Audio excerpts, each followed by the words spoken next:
Martha, we're back. Hello. It's nearly Christmas. My tree is up. It's yours. No, Is it not? no, it's not allowed to go up to the 21st. Oh, because of birthdays. Birthday's on the 20th. Not mine. I'm not precious. I mean, it has gone up before. This year, it's not high priority because, It's just you going to be doing the tree. yeah, that makes it sound like I'm lazy. I think we should give some context. My wife just had an operation and can't do the tree. Yeah. So, yeah. Fakey or real? Fakey tree or fakey operation. Fakey tree. I mean, I hope it was real because it looks pretty gnarly. So, yeah, no, fakey tree. Yeah, it is a fakey tree, not like your 10-foot monster. Yeah. Needles everywhere. I'm not Already? sure it's going to survive. Yeah. Is it shedding already? Yeah. Does that mean you've not done it right? I don't know. What do you have to do? There is some Oh, method to. then no. Yeah, I'm sure it's to do with like the stand you put it in, and that's as far as my knowledge on tree care goes. My technique was the stand was get the tree, turn up at my mum's house, tell her I don't have a stand, So, take her stand. speaking of Christmas tree sellers, this podcast is called Creating Trust in a High Scepticism Market. I have got some fairly high scepticism about Christmas tree farms. Yeah. Why? What way? Well, it's a cash business, isn't it? They ain't paying any tax. So the guy I got mine from was literally, it was his farm, and he was just like, you can pick any of these trees, and I just looked over and it was basically a forest on his farm, Yeah. and I was like, right. And it was in Storm Dara.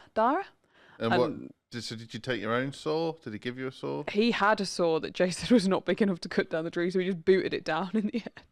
Oh, really? Yeah, I stayed in the van because of the rain.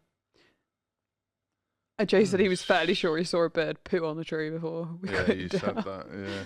Yeah. Yeah. So, I mean, that's not a great example of a high skepticism market. The other thing I was going to mention is pumpkin patches. If people think pumpkin patches are a real thing, they're having a fucking joke.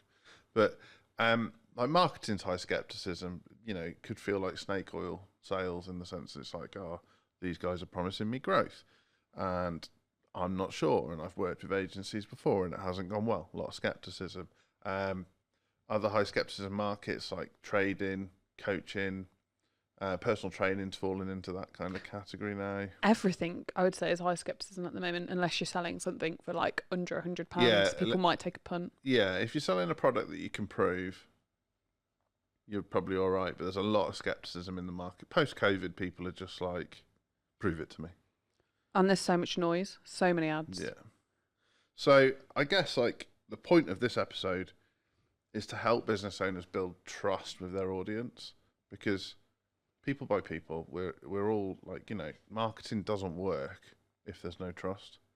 And pre-COVID, I do think there was a lot of marketing techniques out there that were pretty shady, and it's not helped.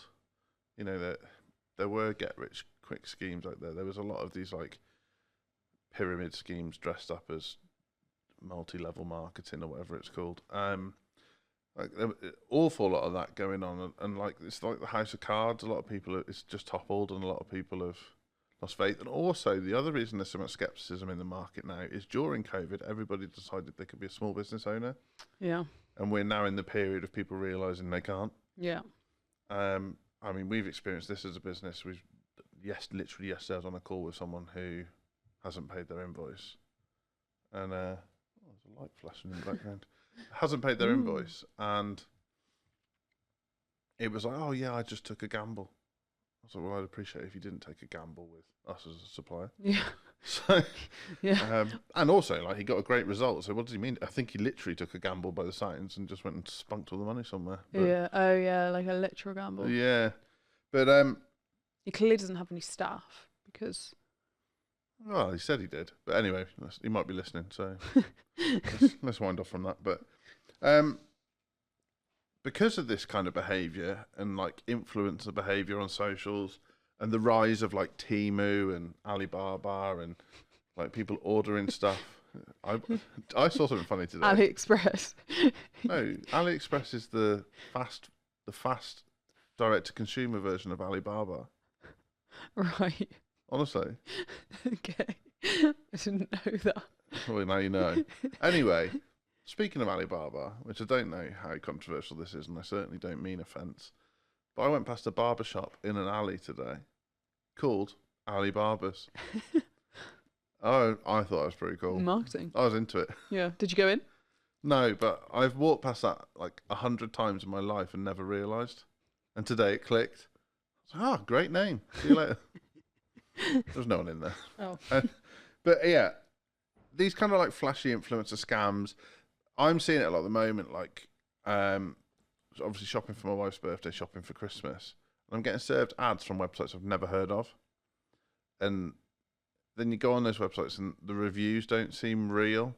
Like, I think I might have been caught by one, but we'll see. So I've ordered like a fairly loud jacket for my territory of clothing. Bear in mind I'm wearing black and white right now.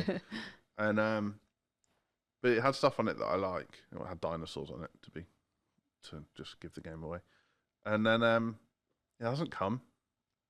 So I sort of dug into it, and it's like, oh, it's got to be manufactured before it comes, which means it's being shipped from somewhere where some poor kid's having to make it. Yeah. And I think we ordered a dog's bed from what looked like a very reputable UK business, and then it came from like Guangzhou in China, and it's not helping. Yeah, I mean the first things I always look at is reviews and returns policy. Trustpilot as well.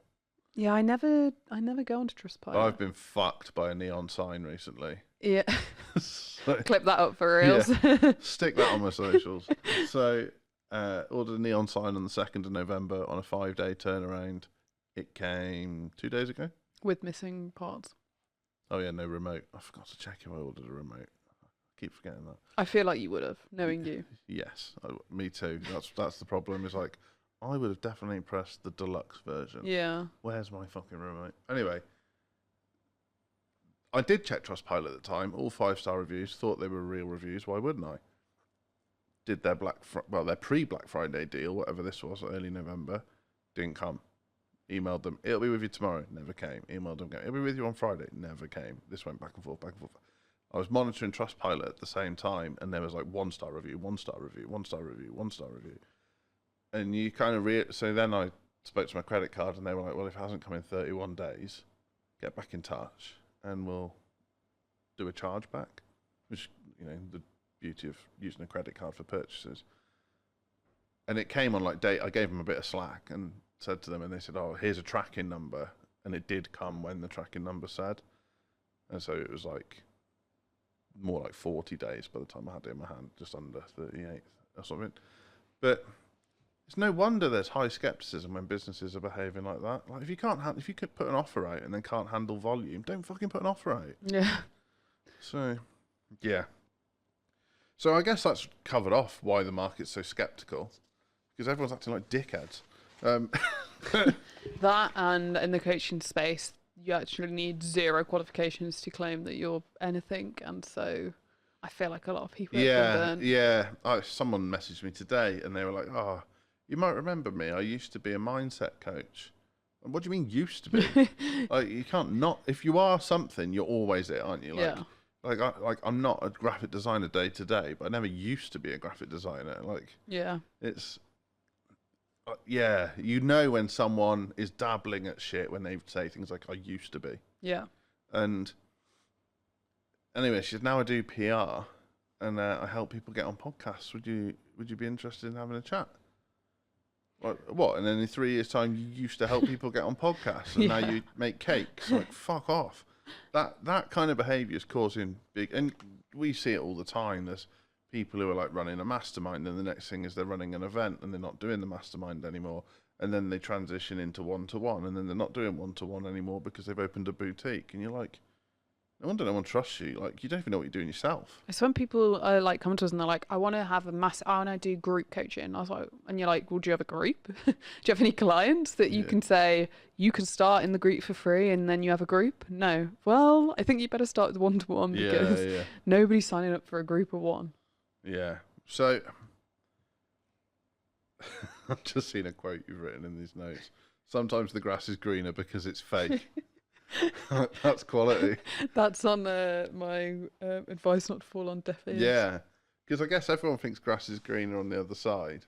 Well, yeah, with the Instagram best bits of your life, and then you look at your life and think, well, I've shit. And like, I'll try and break down why that happens in a reasonable way. So I would say if you flick through my Instagram, and people actually say this to me, it looks like I travel a lot and that I live a exciting life. I have a lot of shit going on in my life that's not very nice. But I'm nervous to post that stuff because I don't want to look like I'm looking for sympathy. Yeah, I know what you mean. So it's not that I'm trying to post a hyper polished version of my life. It's that why would I post negative stuff? And you get people that do the opposite, they only ever post negative stuff. But then looking at it through that lens, you have to realise what you're looking at isn't real. Because yes, I get to do some exciting things, but on the back of that, I have to spend less time with my wife. I have to be away from home. Yesterday, I was up at 4 a.m. to drive to a client, to get back for 8 p.m. That was brutal. To like help my unwell wife have a shower, which isn't as sexy as it sounds. Like, you know, people have shit going on. Yeah. And so if you're basing your judgments on what someone's posted on Instagram or TikTok or what someone's holiday photos look like on Facebook, you're basing your judgments on a warped perspective of reality. Yeah. And also I think like if you just look at those platforms like Instagram and TikTok particularly have taken off, you have to have content like a picture or a video to post. And what you're going to take a picture of like your crashed car of like where well like... but I think that's what you get, isn't it? You get one of two extremes. Like if it was me, I would be posting a picture of a beautiful view on a holiday I've been on, and everyone will go, oh wow, that looks incredible. But you do get the people who will like post a picture of their feet and very obviously in the doctor's surgery, or their car with a big dent in it. Yeah, the hospital band, exactly. And neither scenario is a true perspective of reality. The truth's in the middle. And I think that lack of authenticity, whilst everyone's screaming about how authentic they are, is really causing distrust in the marketplace. And to regain that trust, you need to show real testimonials, testimonial videos, social proof, real results, be able to back up your bullshit. Like when I do a workshop, I'll stand in front of the room, and I do a workshop for Paul Morton, his clients, and I was doing it last week, and he always comes in for the end bit, and I used to think he came in for the end bit to just like get me a round of applause and G me up and be a nice person, which he does. But he also likes the bit where I turn into Rain Man and start doing all the maths on the board, because he's like, this is where Joel proves that everything he said today is true and no one else will do this. Yeah. I mean, some people will, but not many marketing people will then go through the numbers and kind of expose themselves to help the people in the room. Yeah. And that's how you earn trust, is by like... That's also well impressive. Like I couldn't even do that if I wanted to. Yeah, but it's a double-edged sword to like be able to break things down like that, because I'm doing it all the time. Yeah. And you like because it could have like well, I guess it wouldn't be an adverse effect because we wouldn't want to take on a client that we couldn't help, but it could be like somebody's well keen and then it's like your numbers don't work. Yeah, well, exactly. If somebody said to us, like this guy said, I took a risk, I was gambling. If he said that to me in the onboarding meeting, I'd have said, don't become a client. We work with objective facts. We don't work with gambling. This isn't about odds. This is about scalability. And so that shocked people in the room when I was presenting, where somebody said, oh, this is my number, this is my number, this is my number, this is my number. And I said, well, based on that, you made 975 grand last year. It's like, well, I didn't. It's like, I think I've got 800 grand missing. And I was like, you don't know your numbers. Yeah. And he was like, I do know. No, you don't. How can you? Yeah. Yeah. Something's wrong. And me being vulnerable enough to put myself out there and show my geeky side and like peel back the layers, and I could do exercises in that environment where I talk about my upbringing and what happened in my life and why I'm interested in numbers now and why I like creativity and why I like marketing, builds a platform of trust. And then at the end, you know, people in the room go, oh, how can I work with you? But most people post a picture of themselves like lathered in oil, spread across a Lamborghini, and go, join my get-rich-quick scheme. No, like, for hundreds of years, thousands of years, there's been a proven way to sell to people. And now people are trying to just do it through aspirational bollocks. Okay, so sales in the room are the easiest sales you'll ever make, right? If somebody listening doesn't have the opportunity to speak in a room, or maybe they don't have either the opportunity or the skill, like the need, like the want or need to do it, what other options do they have? Doesn't matter whether it's a room, a website, webinar, a phone call, free training. All right. You've got to control that environment, and that's how you'll make the sale. So a lot of people think you've got to control the prospect, and you haven't. You've just got to limit the number of options they've got. So option number 1 is say no and walk away. That's fine. So you let them know. You give them permission to say no early doors. Option number 2 is say yes, let's crack on. And option number 3 is to ask more questions. There isn't anything else. But people make the mistake of getting into a sales situation or like a bottom of the funnel marketing situation, and they're still talking about features and benefits. It's like, this person's booked an appointment with you. They've done their research. They don't give a shit about how many whiz jigs it's got or whatever it's called. Like, they don't care how fast it is. They know all that stuff. They want to see the whites of your eyes and see if you can back up your bullshit. So it's like, ask them an important question. Okay, what transformation are you looking for? Well, actually, my car's not running as well as I think it could. I'd like you to tune it for me to get an extra 60 horsepower out of it. Right, okay, well, let me run the numbers. According to our system, we can actually only get 47 horsepower out of it.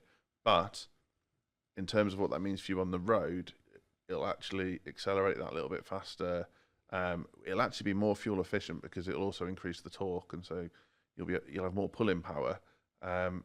So I don't think you'll notice the difference between 47 horsepower and 60 horsepower, although I appreciate you wanted to make 60 horsepower. How should we proceed? Fucking hell.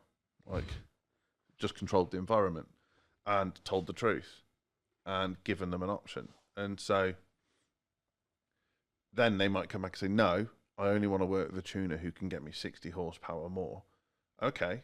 Well, there are tuners out there that will claim that they'll get you 60 horsepower more, but what they'll do is run the same process as us. Yeah. They might push it a bit further, which will then put your engine under strain.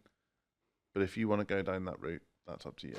As long as that's true, you've controlled the environment, and you'll be either moving that person towards a sale or towards a no, and both are okay. That, in a really high skepticism market, I mean, car tuning would be one, but like car salesmen, for example, I don't know why they're so shit at sales. Like, people walk in, they want a car. Yeah, by the time I get to the forecourt, I know what car I want, or I've got a good idea. I appreciate people that are shopping for maybe the lower end of the market, so they've got a budget, not a car in mind, are vulnerable. But what the salesman shouldn't do is like push it on you, because they need a car. Yeah. They've got a need, like a very clear need. So this is your opportunity to build rapport and build a relationship and be like, okay, what do you like? What don't you like? Is the audio important to you? Is the comfortness of the seats important to you? Do you need heated seats? Do you need air conditioning? Like, where do you live? Do you need to be able to like get over a couple of potholes? Like, start asking practical questions. But they don't. They like... I've literally never been to one. Oh, it's fucking awful. They start trying to sell you like paint protection. You're like, I haven't even bought the car yet. Like, what are you doing? Actually, I tell a lie, I've been once, and like then the quote they gave me, I was like, not a chance. I was like, this is like, I can't afford this. So like, this has been a waste of your time and my time. Yeah, and it makes you feel like they haven't listened the whole time. Yeah. So if you're already in a high skepticism marketplace, and then you make the consumer prospect feel like they haven't been heard, all you've done is increase their skepticism. And now what those marketplaces do, and you'll see this at some live talks where they say run to the back with your credit card and stuff, is they crank the pressure to make people fold. And then those people buy, but with remorse. Yeah. And like, do you really want to like run a business where 50% of the people have remorse after their purchase? Like, fucking hell. I want people to walk away thinking they've made a great decision, not walk away questioning their livelihood and whether they can afford their kids' Christmas presents. Like, it's weird, isn't it, right? Yeah. So, before you've got to the sales conversation, what are you doing for value, right? Offering. It depends. Like in high skepticism, it's trust. The first thing you got to do is build trust. So you've got to be relatable. You've got to show people like them who've had the same problem they've got be solved. Even the most basic things, I think people don't think about. Like, so if I get served an ad and I'm gonna, depending on what demographic you're targeting, they're either gonna click through to the Instagram or look at your website. And if you have nothing on Instagram or your website's about shit, you're already trying to claw back at something that you've like you haven't even made on the first touch point. Yeah, I mean, like we've had clients in the past who are really good at what they do and have like a lovely facility, but you land on their website or their purchase page and it looks like a bag of balls. And you're just like, you've done quite well here to get the traffic there, but you've lost all their trust because this looks shit. Yeah. And like we were talking to a prospect, weren't we, who's actually a client now, about like their specific demographic was like 50 to 70. Yeah. And that's so different. As in like what people consider as a bag of shit. They probably look at a shit website and be like, oh my God, this is amazing. Yeah, exactly. And with them, like as soon as you onboard them, the best thing you can do is send them like a letter with a handwritten note, because they would like generationally, they would really appreciate that. And so then it's like, they're not scared to talk on the phone. Yeah. Did it sound like someone dropped something really heavy upstairs there? You should have been here earlier when they were karaoke. Well, it's Christmas, Mark. I thought they were going to fall through the ceiling. Don't be though. Scrooge. I'm not being Scrooge, but it was so loud. Like, it is an office still. Like, you know? This isn't a party, this isn't a bar. What, as in, there are other offices in yeah, here, leasing consideration. space. Yeah. They did warn us. Yeah. This is why you're secretly the boss and I'm not. So I'm like, oh, it's Christmas, let them get on with it. And you're like, it's a fucking office, we're here to I'm work. like trying to be on a call and all I can hear is Backstreet being screeched. Oh, do you know when I heard Bohemian Rhapsody starting, I was thinking, who picks Bohemian Rhapsody for karaoke? Like, that long of a song, wailing. Like, come on. They're of a generation where I'm not surprised. It's just, like, even Freddie Mercury, by the end, you're like... What's your go-to karaoke song? I actually have a list, like, depending on the vibe. Okay, the vibe is Office Christmas Party. Well, you want a crowd pleaser for that, so I'd probably go... what are we talking, like, what age group? We've attended upstairs is Office Christmas Party, and you're gonna... Dancing on the ceiling. Everybody knows it. Everybody starts foot tapping, and it's not too high, so people aren't like, ah.